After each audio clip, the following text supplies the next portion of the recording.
Hey there folks, Dave from the Jukebox here with another quick album review, and today I wanted to talk about the new Weatherday record, Hornet Disaster. Chances are, if you watch any YouTube channels that talk about music and review popular and not so popular records like mine, you probably already know about the existence of Weatherday. Why? Because you are a dork. And that's okay because I'm a dork too. We can be dorks together. But if you somehow aren't aware, Weatherday, it has been roughly a 6-year wait for a follow-up to their 2019 record, Come In, an album that largely defined the indie rock scene of the very, very late 2010s and very early 2020s. And I think a lot of people were looking forward towards their next work being something expanding upon their full-length debut. But I feel like as time went on, many people, including myself, became kind of concerned that this was going to be a record that could just never live up to the hype. And while that is sort of a reality here, as I think a lot of people expected this to be a kind of magnum opus that I don't personally find it to be,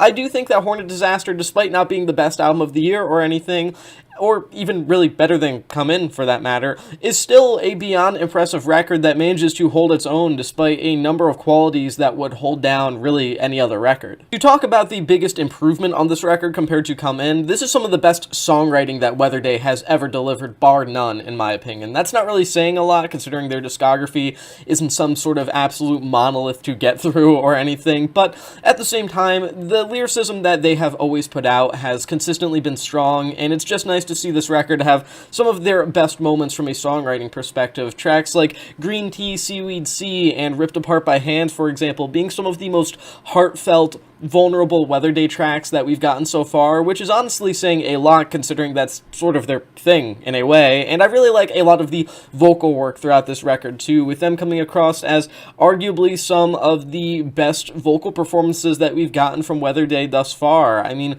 vulnerable and earnest and raw, but at the same time never hidden under some of the heavier walls of guitar fuzz and noise that you get throughout the record. Just from a songwriting and from a performance standpoint, this record is really great, and I don't really have any qualms about it in that regard. It's just a very well-written and vocally super well-executed record with a lot of strong melodies attached to it. That being said, there are just like a few qualities that kind of hold me back from really loving this record, though with that being said, I can't really say that it's anything that weighs the album down too much. But firstly, this record is it's really long, but on one hand, I will say this record almost does feel like it executes the length very well. I mean, there's never a moment where this album really feels like it's dragging, per se, or like I really just want to get to the end of it, because consistently, this is a good record, and a lot of those positive qualities I talked about before are consistent throughout the entire album. It's not like suddenly this album stops being good around the 50-minute mark or anything like that.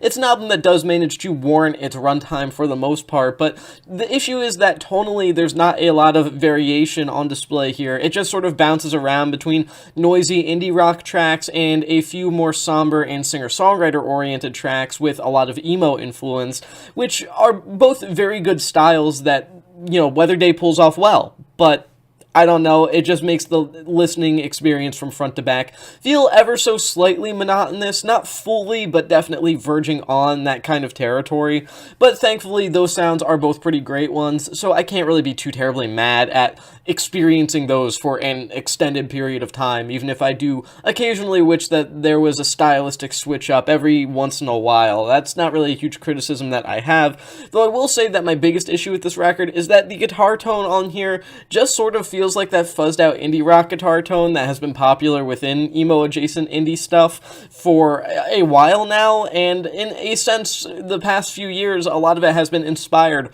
by Weatherday, and I don't want to call it cliche, but it does feel a touch uninspired, especially when you compare it to other qualities of the record, like the introspective songwriting, or, the very one-on-one kind of emotional experience that you get here listening to Hornet Disaster. It just feels like the guitar tone here is a bit mediocre, and unfortunately that makes up a massive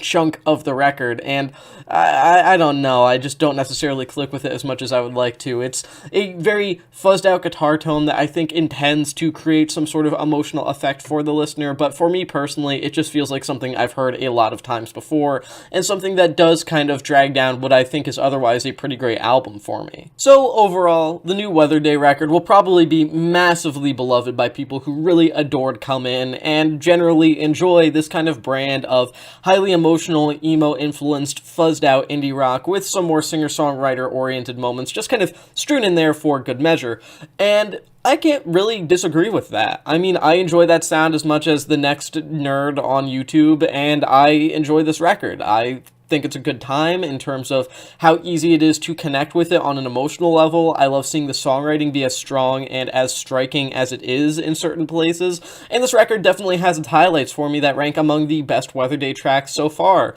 But at the same time, there is a slight lack of versatility on this record that I just kind of wish Weatherday would approach maybe a little bit more on their next record, maybe throwing in some extra ideas for such a long LP, just to kind of give things a little bit of flair. And most of all, I just kind of want them to go in maybe a new direction sonically. I just feel like an album full of the singer-songwriter-oriented cuts on this record would be great, just to hear something different, or maybe just, again, a bit more versatility being added to the record for the sake of not necessarily having sounds that feel like a lot of indie rock out there at the moment that were admittedly directly inspired by Weatherday in the late 2010s and early 2020s. So, with that being said, I still think it's a good record, but, you know, not necessarily my favorite, and I definitely don't think I prefer it over Come In. I'm going to give this record 3.5 stars out of 5. With that being said, that is the end of this video. Thank you for watching The Infinite Jukebox, and I'll see you in the next one.